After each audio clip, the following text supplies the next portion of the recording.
Welcome to the Breadstone Ovens Company.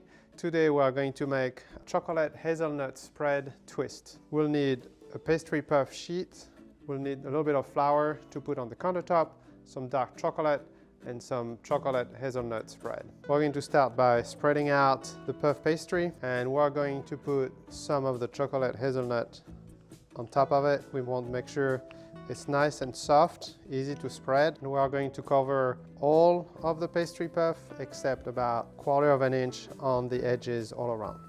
Next, we're going to sprinkle the dark chocolate.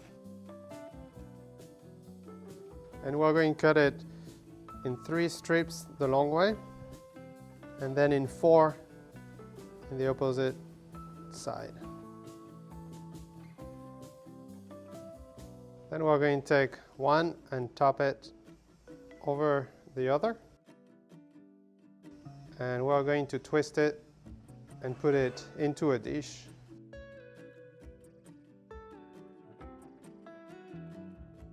So it's a nice twist.